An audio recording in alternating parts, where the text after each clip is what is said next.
There are thoughts you've had that you would never say out loud. Impulses that embarrassed you the moment they appeared. Moments of jealousy that felt ugly. Flashes of rage that scared you. Desires that contradicted the identity you work hard to maintain. You feel envy and immediately judge yourself. You feel anger and call yourself unstable. You want power and accuse yourself of being corrupt. You fantasize about leaving everything behind and assume something is wrong with you. So, you suppress. You tighten. You edit. You try to be reasonable, balanced, mature, civilized. But suppression does not eliminate anything. It reorganizes it. Carl Jung called this disowned territory the shadow. Not evil, not monstrous. Simply, the parts of your personality your conscious identity refuses to include. The traits you learned were inconvenient. The emotions that threatened connection. The drives that did not fit the version of you that kept you accepted. And here is what most people misunderstand. Those darker traits are not trying to ruin your life. They are trying to protect it. No child is born ashamed of anger. No child is born ashamed of wanting attention. Those conclusions are learned. At some point, expressing anger led to punishment. Expressing need led to withdrawal. Expressing ambition led to ridicule. Expressing sexuality led to shame. Your nervous system tracked the pattern. When I show this, something bad follows. So you adjusted. You became agreeable instead of assertive, calm instead of confrontational, selfless instead of self-protective. The traits that threatened belonging were removed from conscious display. They did not disappear. They went underground. What we call dark traits are often just traits that were made unsafe. Aggression becomes repression. Desire becomes guilt. Power becomes self-sabotage. Self-interest becomes people-pleasing. The psyche does not delete rejected traits. It stores them. And what is stored accumulates pressure. The mistake is assuming the shadow exists as a defect. It exists as compensation. If you were chronically overlooked, the fantasy of walking into a room and finally being undeniable is not vanity. It is compensation. If you were controlled, the part of you that wants to rebel is not immaturity. It is autonomy trying to reassert itself.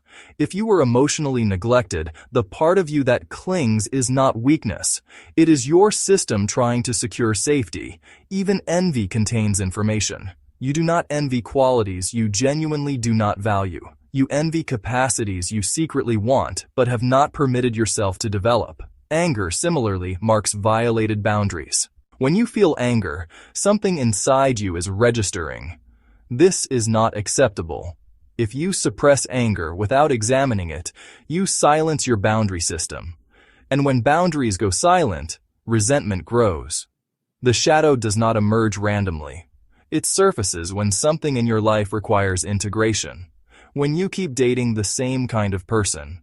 When you feel disproportionately triggered. When you sabotage progress the moment it becomes real. The psyche compensates for imbalance. If you over-identify with being kind, the shadow will express cruelty indirectly. If you over-identify with strength, the shadow will express vulnerability in ways you cannot control. The darker traits are not intruders. They are neglected functions trying to rebalance you. Suppression always backfires. The more you deny aggression, the more likely it becomes explosive. The more you deny sexuality, the more it becomes compulsive. The more you deny ambition, the more it morphs into envy or criticism. What you refuse to own does not vanish. It seeks expression. Jung described this as being possessed by the shadow. When a trait is unconscious, you do not choose it. It chooses you. You say something and later think, that wasn't me. You sabotage something valuable and feel confused. The shadow is not irrational. It is unintegrated, and unintegrated parts act without your consent. Aggression is one of the most commonly rejected traits. People equate aggression with violence. They confuse assertion with harm. But healthy aggression is simply the ability to move toward what you want.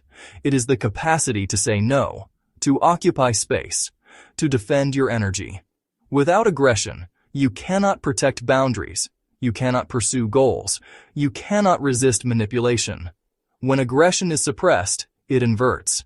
You comply, but feel exploited. You avoid confrontation but rehearse arguments in your head. You smile while resentment accumulates. Eventually, the pressure erupts. Then you feel shame for erupting. The cycle repeats. Your aggression is not trying to make you cruel. It is trying to give you structure. It wants you to tolerate someone's disappointment without collapsing. If you were taught that anger makes you dangerous, you likely disconnected from this function early. Reclaiming it feels foreign, but without it, you remain overly permeable. And permeability invites exploitation. The traits you disown often appear in the people who irritate you most. Projection is psychological outsourcing. If you disown selfishness, you constantly accuse others of being selfish. If you disown ambition, you judge others as arrogant. If you disown vulnerability, you attach to fragile people you can rescue. What irritates you intensely often reflects a capacity you have refused to develop. That does not mean every criticism is projection. It means strong emotional charge deserves examination. Attraction works similarly. You are often drawn to people who embody what you disallowed in yourself. They feel alive, magnetic. But outsourcing integration to another person creates dependency. Instead of building your own strength, you attach to someone strong. Instead of cultivating spontaneity, you chase someone unpredictable. Integration requires development, not romantic substitution. There is cultural pressure to appear endlessly healed, emotionally regulated, enlightened, above pettiness. But the psyche does not operate on moral slogans. It operates on balance. If you attempt to be endlessly compassionate, you accumulate resentment. If you attempt to be endlessly humble, you suppress pride. If you attempt to be endlessly forgiving, you tolerate what should not be tolerated. Human beings contain opposites: strength and softness, self-interest and generosity, control and surrender. When you eliminate one side, the other distorts. Wholeness includes traits you were taught to fear. The people who fear their darkness the most are often the ones most quietly controlled by it. Shame is what keeps those traits hidden. Shame tells you that if people saw this part of you, they would leave. That belief may have once been accurate. It may not be anymore. In childhood, losing connection could feel catastrophic. As an adult, the stakes are different. The assertiveness that threatened authority figures may now be required at work. The ambition that intimidated peers may now be required for advancement. The sexuality that invited shame may now be necessary for intimacy. When you examine shame closely, you often find an adaptive decision beneath it. At some point, you chose safety over expression. That choice made sense.